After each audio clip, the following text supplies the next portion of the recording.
Hello, Mr. Kirby. I decided to make a video for you. I know you're busy throughout the course of the day, and you probably wouldn't want to meet with me. So I have made this video, hopefully at your convenience, because you can listen to it while you're doing your work or whatever. First of all, let me say congratulations on your, I guess not retirement, but anyway, you're leaving the county.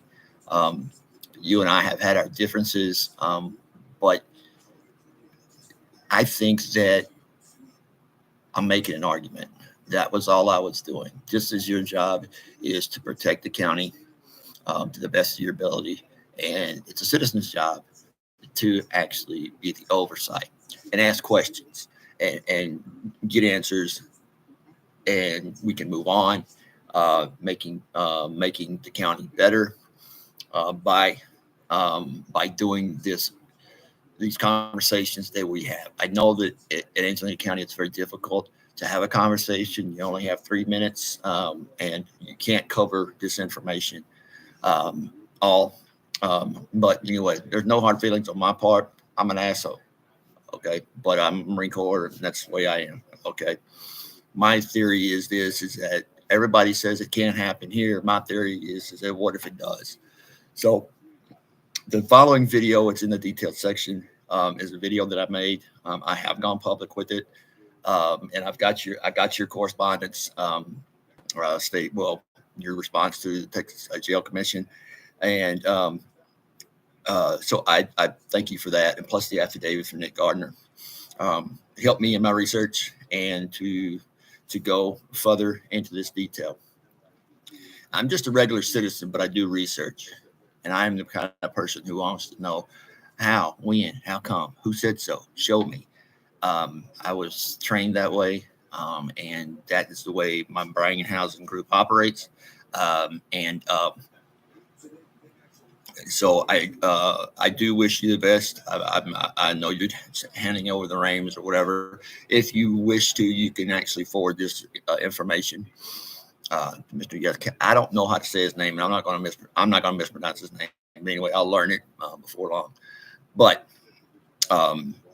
these requests for information, you kind of know that I don't really abuse those. I don't send you. I don't really send you one until I have done my research, and then I have questions.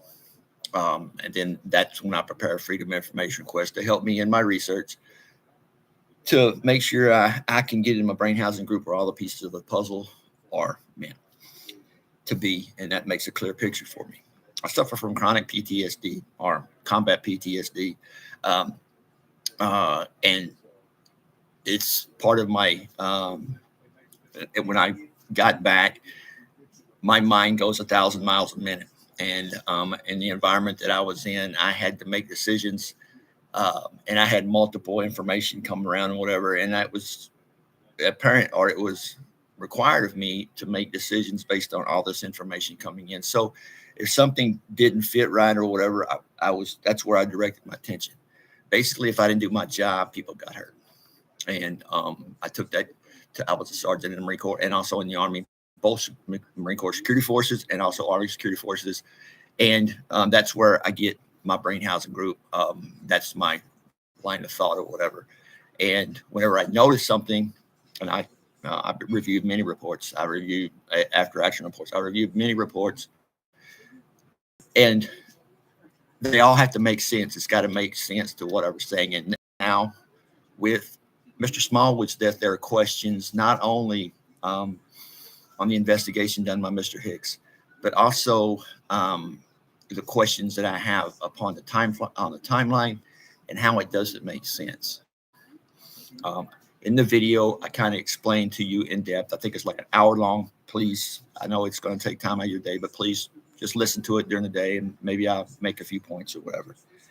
I won't go into this introduction. I just want to let you know that it's in my good. It's on my part. It's a good faith gesture for you to be aware of what is going out based on the research that I have completed, my thoughts, and also content that actually was taken from multiple sources.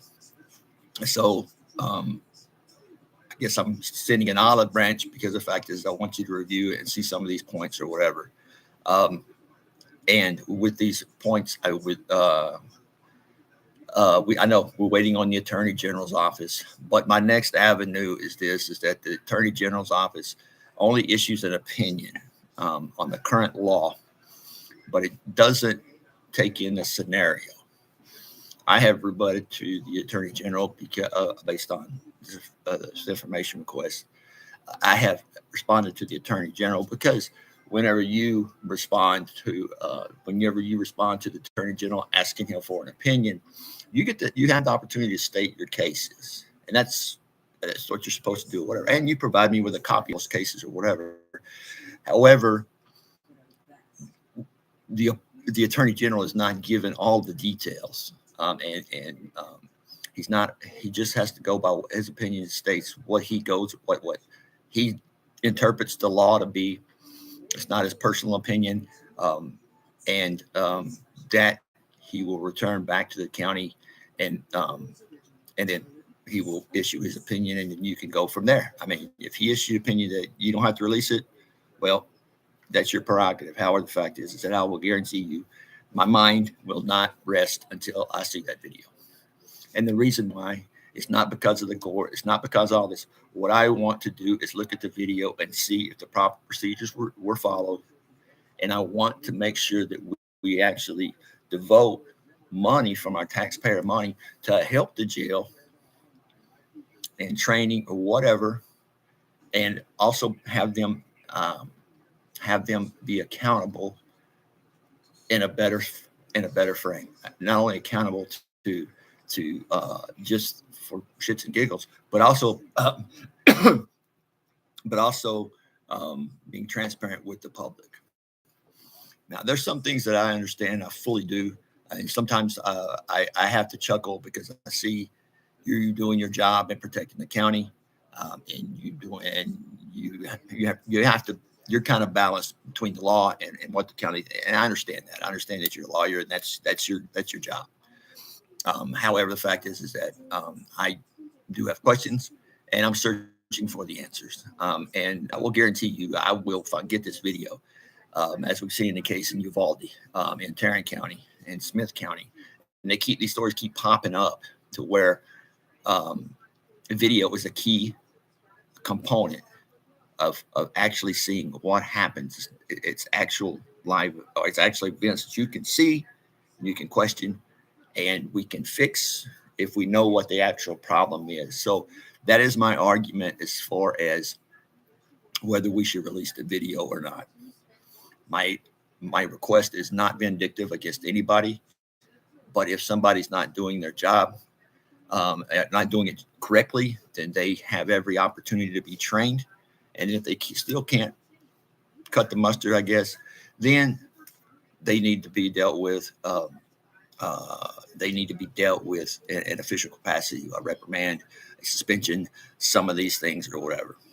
Now, as I cover in the video, there's only one update that I have today, and I'll clue you in on, is Southern Healthcare Partners. I'm not for sure if we still have a contract with them or not for our medical needs in our county jail. But I have learned that there was a person fired from the Angelina County Jail during this time frame, and I don't know the name yet because Southern Partners, they're not going to release anything because they're liable as well. But this individual was fired for being under the influence. So as I gain more information, I'm finding out the players that are involved and how everybody fits in or whatever. The key point that I have here is that I'm not saying you're going to lose the argument. I'm not saying that, but just key points to this is that we got he's dead at 11:36. He's not booked till 12:28. The reasoning that I got from the local officials was, it's a typo. Okay, but it was handwritten. I have the copy of that. Everything I get copies of, and I'm just not coming off the top of my head. And so we have a period of time from 11:36 to 12:28 that's unaccounted for. The time frame that is given, if this person was in straits, is they need to be checked on every 10 minutes. This was not done. Per the information, per the statements that I have gathered, they didn't check on it until like 15 minutes later, or there was a time gap of 15 minutes there. It's supposed to be 10 if you have somebody in restraints, or if you have an individual who is going through mental psychosis and or having a breakdown, you need to check on that individual every 10 minutes.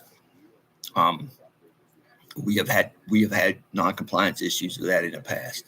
I don't know if it's internal or whatever, but the fact of the matter is remains that way. So this is the updated information. I do go public with it, because if I'm wrong, I'll be the first one to admit to you that I'm wrong. If I'm like, yeah, okay, you got me. Yeah, I'm not saying taking it personal. It's just like, okay, you know what? I didn't see it that way. But I do have questions, and the public is going to have questions. And I am aware of the classism that we have in Angelina County, and some people want to brush this off, like, well, he must have done something. But I don't think, and I really believe that I really believe in your heart, you believe that, you know what, if somebody's dead, it's a serious matter, and that you personally would you would be, if you were in my position, you would probably be doing the same thing, to answer the questions. So I wanted to brief. I just wanted to say a quick hello, and thank you for serving our county. I hate to see you go, but I understand the reasons why you want to leave.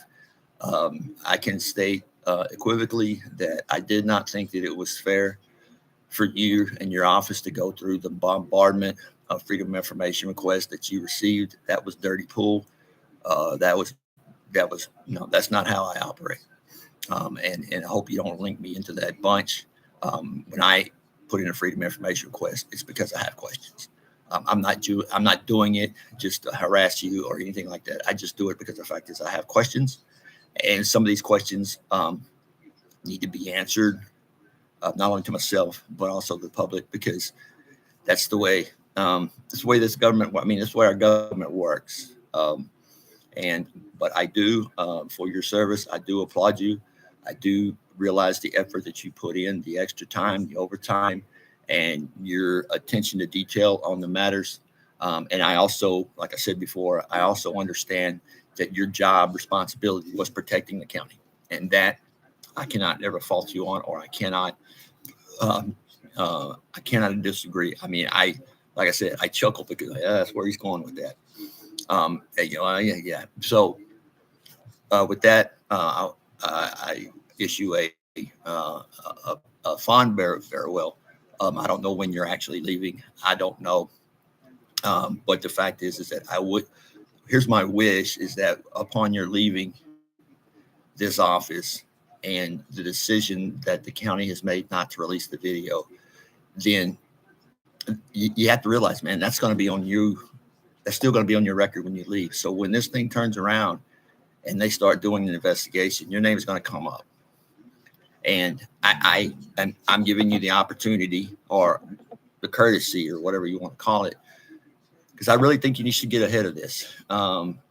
And I think you should make the commissioners aware that you need to get in front of this, because the fact is that with all of the videos that are coming out, the counties are finding out it's cheaper to go ahead and release the video, take the hit up front, because later on it's going to come back to bite them or the county in the ass. And you may be, this case may be, they may follow you because of the decision you may make or whatever. And I truly believe that if they have an opportunity, they will, if you're out of office, they will point to you. And I would hate for that to happen to anybody. Like I said, I understand politics. I know the way it works. And, whenever you leave the office, you're the low man on the totem pole. So I wish you well. I hope and pray that we get answers. And I hope and pray that this matter can be settled once and for all. I think you know me. I'm very persistent. I'm very and like I said, it's my PTSD because my mind goes 1,000 miles an hour all the time. I'm not crazy, but I'm never close. And just as a note, the trouble that I got into with the county or whatever during that period of time, I wasn't taking my medication. And the thing is that I take my medication from my side doctors or whatever. But then I get to feeling pretty good, I'm like, okay, so I stopped taking them. And that always turned out to my detriment. It always turned out that I was back over there acting like I was back over there and shit. And I was corrected for it. And I realized that, I had to take my medication and I needed to pay attention to my mental health. So, with that being said, thank you for your service, sir. And and please respond to me by email. And if you whatever you want to contact with me, I've got a new email, and I'll share that with you as well. But um, I just wanted to give you a quick introduction and let you know where I'm going with this. All right. Thank you, sir. Have a great day. I don't even know what day it is. It's the 6/5/2024 timestamp on this is 7:34. So put that in your records. All right. And feel free. You can save this video and show other people because I have not, and it's never my intention to be vindictive or to be cruel. Vindictive. It's just sometimes in some issues you have to step on some toes, and sometimes you got to call bullshit. And I'm thinking this, and based on my research, I'm thinking I smell bullshit here, and I think you will probably agree with me off the record. So anyway, sir, thank you so much for your service, and I will holler at you later, and good travels.